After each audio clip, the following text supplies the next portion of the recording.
Hello, welcome to legal awareness web series. हमने कल कर्नाटका के लॉ की बात की थी और जो मैंने सजेस्ट किया था कि ये ऑर्डिनेंस के बजाय अगर लेजिस्लेटिव काउंसिल का सेशन बुला लिया जाए तो वो बेहतर होगा। मुझे बड़ी खुशी है कि इसी डायरेक्शन में काम हो रहा है और अब लेजिस्लेटिव काउंसिल का सेशन जो है वो हो रहा है और ये एक अच्छी बात है। आप जो भी लॉ बनाना चाहते हैं वो अच्छा है या बुरा वो तो एक्सपर्ट बताएंगे, लेकिन ऑर्डिनेंस से नहीं करना चाहिए काम। आज भी हम कर्नाटका की ही बात करने जा रहे हैं। कर्नाटका की हाई कोर्ट के चीफ जस्टिस की एक 2 जजेस की बेंच ने एक पेटिशन को एडमिट करने से इनकार कर दिया, जिसमें यह कहा जा रहा था कि Hindu religious temples and endowments में कोई भी नॉन हिंदू जो है उसको एम्प्लॉय ना किया जाए। और बड़ी अजीब बात कही है, बड़ी इंटरेस्टिंग बात कही है, जो देश के लीगल सिस्टम की हेल्थ के बारे में हमें अंदाजा बताती है। हाई कोर्ट के चीफ जस्टिस ने कहा अपनी ओरल ऑब्जर्वेशंस में, there is something known as constitution and then there is something known as constitutional philosophy. ये लीगल अवेयरनेस वेब सीरीज सिर्फ इसीलिए लॉन्च की गई कि हमको समझ में आ जाए कि कोई संविधान भी है, कोई संविधानवाद है, कोई संविधान का एक दर्शन है। अब ये जो हिंदू टेम्पल्स के मैनेजमेंट का मामला है, ये बड़ा इमोटिव इशू है। इसमें कुछ प्रोपेगेंडा शामिल है, कुछ मिथ्स शामिल है, लेकिन बाई एंड लार्ज मेरी हमेशा कंसिस्टेंट पोजीशन ये रही है कि हिंदू टेम्पल का मैनेजमेंट सरकार सिर्फ लिमिटेड पीरियड के लिए ले सकती है under article 31A sub clause B, public interest में या जहां मिसमैनेजमेंट का कोई मामला हो। सरकार का स्टैंड ये रहा है इन सारे मामलात में कि सरकार टेक ओवर नहीं कर रही टेम्पल्स को, बल्कि एक बोर्ड है टेम्पल को वो मैनेज कर रहा है। ऑफ कोर्स उस बोर्ड में सरकारी अफसर हैं जिनसे सरकार कंट्रोल कर सकती है, लेकिन ये जो बोर्ड है ये बेसिकली बनाए जा रहे हैं बेटर मैनेजमेंट के लिए।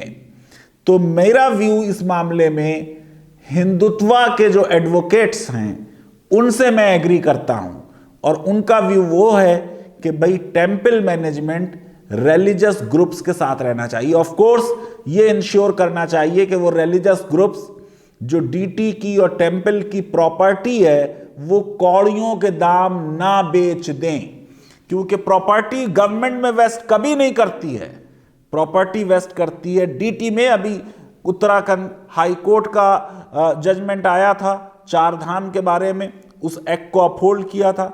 हमने 2 EPC रोड और बनाए थे जिसमें हमने मद्रास का जो लॉ है, जिस मॉडल पे सारे लॉज और बने हैं, Hindu religious and endowments act, उसके बारे में बात की थी।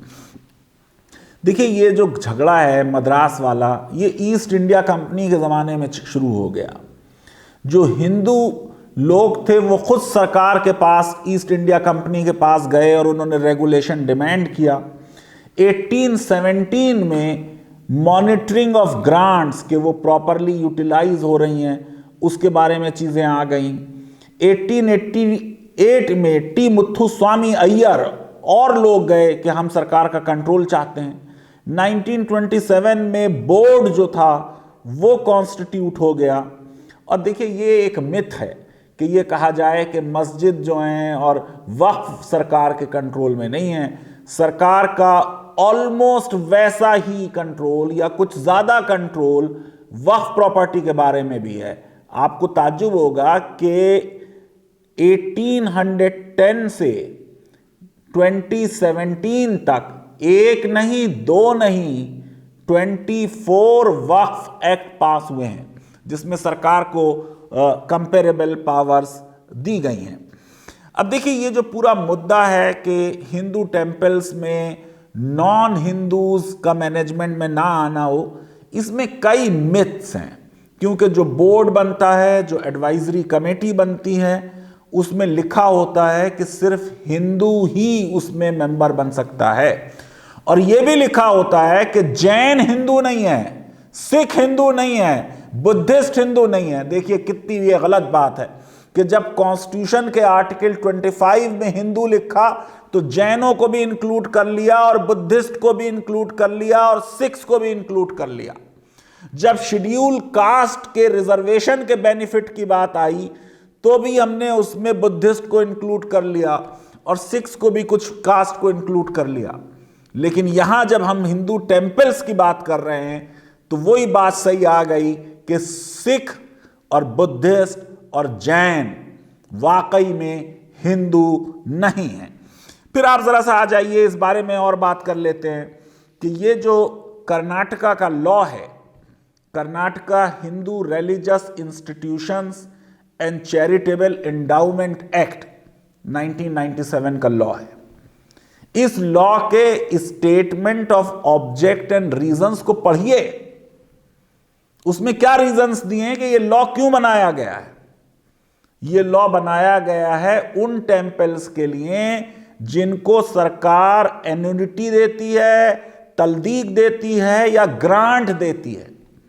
यानी ये उन टेम्पल्स की बात हो रही है जिनको सरकार पैसे देती है, या फिर उन रिलीजियस इंस्टीट्यूशंस की बात हो रही है जिनको सरकार पैसे नहीं देती लेकिन वो कुछ सरकार का कंट्रोल रिक्वायर करते हैं ड्यू टू मिसमैनेजमेंट। तीसरा रीजन बहुत इंपॉर्टेंट है और एक्ट में लिखा हुआ है कि जो फाउंडर ट्रस्टीज हैं या उनके लीनियल डिसेंडेंट हैं, उनकी फैमिली के लोग हैं, ताकि उनको नॉमिनेट कर दिया जाए मैनेजिंग कमेटी में एज चेयरपर्सन। फिर इसमें लिखा गया है कि यह एक्ट पास किया जा रहा है ताकि इम्प्रॉपर एलिनेशन और डिस्पोजल ऑफ प्रॉपर्टी ना हो। वक्फ में भी यही प्रॉब्लम है, मुसलमानों ने ही वक्फ की प्रॉपर्टी को मिसमैनेज किया है, वरना आज मुसलमान इंडिपेंडेंट हो सकते थे और अपने एजुकेशनल इंस्टीट्यूशंस चला सकते थे। टेम्पल्स की प्रॉपर्टी का भी यही मामला है कि बहुत सी टेम्पल्स की प्रॉपर्टी गलत तरीके से दे दी गई, बेच दी गई, लीज कर दी गई, मॉर्गेज कर दी गई। तो ये डीटी की प्रॉपर्टी को बचाने के लिए लॉज बने हैं। अब फिर ये बात हो रही है, इसमें एक पर्पस ये भी लिखा है, इविक्शन ऑफ अनऑथोराइज्ड ऑक्यूपेंट्स। अगर किसी ने टेम्पल प्रॉपर्टी पे गलत तरीके से कब्जा कर रखा है तो उस कब्जे को कैसे हटवाया जाए, इसके लिए ये लॉ बन रहा है। फिर सेक्शन 4 में लिख दिया कि ये लॉ अप्लाई नहीं करेगा किसी भी मठ पर या किसी भी टेम्पल पर जो एक हिंदू रिलीजियस इंस्टीट्यूशन या चैरिटेबल एंडाउमेंट ने फाउंड किया हो और उसे वो रन और मैनेज करते हो, एक कोई रिलीजियस डिनोमिनेशन, कोई हिंदू रिलीजियस डिनोमिनेशन। ये देखिए आर्टिकल 26 की बात हो रही है कि राइट एक है हिंदू रिलीजियस डिनोमिनेशन का और एक एनी सेक्ट देयर ऑफ। तो सारे हिंदू टेम्पल्स पे ये अप्लाई नहीं होता है, कुछ हिंदू टेम्पल्स पे अप्लाई होता है। कोई भी मठ और टेम्पल जो हिंदू डिनोमिनेशन चला रहा है उस पे ये लॉ लागू नहीं होगा। और फिर सेक्शन 216 में कह दिया कि हिंदू जो डेफिनेशन है, Hindu does not include Buddhist, Jain और सिख। और फिर सेक्शन 7 में जो इस केस में सेंट्रल इशू था, कहा कि कोई भी commissioner, deputy commissioner, assistant commissioner, कोई भी ऑफिसर, सर्वेंट जो अपॉइंट होगा to carry out purpose of this act. ये एक्सप्रेशन बड़ा इंपॉर्टेंट है, कल हाई कोर्ट ने इसी जुमले को पकड़ लिया था। To carry out purposes of this act, उसका हिंदू होना जरूरी है। अगर वो नॉन हिंदू है तो नहीं हो सकता। अगर सेक्शन 25 कह रहा है अगर वो कन्वर्ट हो गया, हिंदू से कोई और रिलीजन में हो गया, तो वो खत्म हो जाएगा। कर्नाटका हाई कोर्ट ने अब ये पेटिशन जो दायर हुई थी उसको डिसमिस कर दिया। पेटिशन को जो फाइल की गई थी उसमें यह कहा गया कि साहब डायरेक्शन दी जाए कि कोई भी नॉन हिंदू जो है वो इस ऑफिस में कमिश्नर के काम नहीं करेगा। कितनी अच्छी और बड़ी बात कर्नाटका हाई कोर्ट ने कही है कि Hindu religion was never so narrow और consisted of people of narrow minded. ये कह रहे हैं chief justice Abhay S Oka. अब आप देख लीजिए, जो हिंदू रिलीजन का नाम ले और नैरो माइंडेड हो, अस और अदर्स की बात करता हो, समाज में हार्मनी के बजाय नफरतें फैलाता हो, तो सबसे पहली बात यह कि वो कोई भी हो सकता है पर वो हिंदू नहीं हो सकता। यही बात शास्त्रों में लिखी है। जो हिंदू होगा तो हिंदू रिलीजन की तरह ब्रॉड माइंडेड होगा, इनलाइटेंड होगा, दिमाग खुला हुआ होगा। फिर देखिए हाई कोर्ट जो है उसने ये बात कही कि भाई ये जो सेक्शन 7 को पढ़ ले, इसमें कोई जनरल प्रोहिबिशन नहीं है। प्रोहिबिशन है कि कोई आदमी commissioner, deputy commissioner, assistant commissioner नहीं होगा, सर्वेंट नहीं होगा, ऑफिसर नहीं होगा, ऐसे काम के लिए जो carry out purposes of said act. अब हाई कोर्ट ने एग्जाम्पल दी, कोई कंप्यूटर प्रोग्रामर रख लिया गया टाइप करने के लिए, उन्होंने कहा वो हो सकता है नॉन हिंदू। कोई अटेंडेंट रख लिया गया, वो होगा नॉन हिंदू।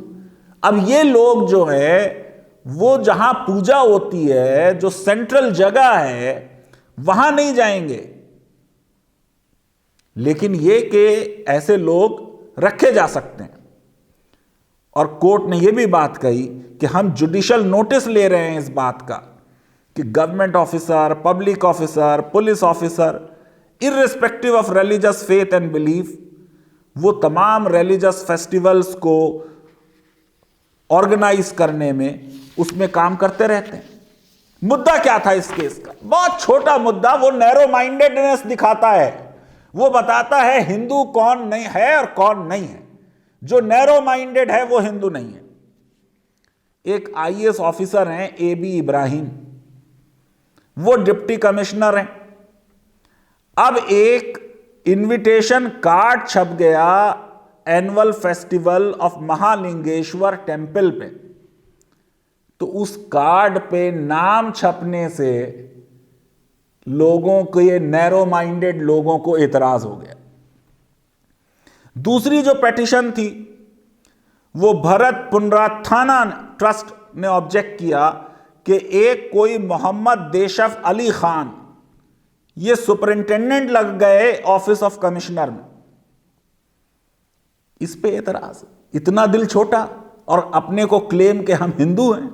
अरे ये तो हिंदू रिलीजन के साथ ज्यादती है। तभी चीफ जस्टिस अभय ओखा ने और जस्टिस एस विश्वजीत शेट्टी ने कहा कि हम ताज्जुब में हैं, अचंभे में हैं कि ये किस तरीके की प्रेयर के साथ ये पिटीशन फाइल की जा रही। कहा चीफ जस्टिस ने कि आसमान नहीं गिर जाएगा अगर कोई नॉन हिंदू हिंदू फेस्टिवल्स के अरेंजमेंट्स को ओवरसी कर ले। Hindu religion was never so narrow. Hindu religion as professed never consisted of people who are so narrow minded. मैं ये समझता हूं कि ये जजमेंट और जिस तरीके से कोर्ट ने कहा कि भाई एक there is something like constitution and constitutional philosophy, ये जो नैरो माइंडेड लोग हैं जो देश का बड़ा नुकसान पहुंचा रहे हैं, उनको समझना चाहिए कि ये राष्ट्र अब प्रधानमंत्री जी के नेतृत्व में उन्नति की तरफ अग्रसर है। छोटी बातें ना करें, देश में हार्मनी फैलाएं। और यह बात मैंने कह दी कि मैं बिल्कुल पूरी तरह इस बात से एग्री करता हूं हिंदुत्व एडवोकेट से कि हिंदू टेम्पल्स में सरकार का इंटरफेरेंस और कंट्रोल कम से कम होना चाहिए। लीगल अवेयरनेस वेब सीरीज अगर आपको पसंद आती है तो मेरी रिक्वेस्ट है कि हमारे इस वीडियो को वाइडली शेयर करें, हमारे चैनल को सब्सक्राइब करें और बेल आइकन जरूर क्लिक करें। थैंक यू वेरी मच, धन्यवाद।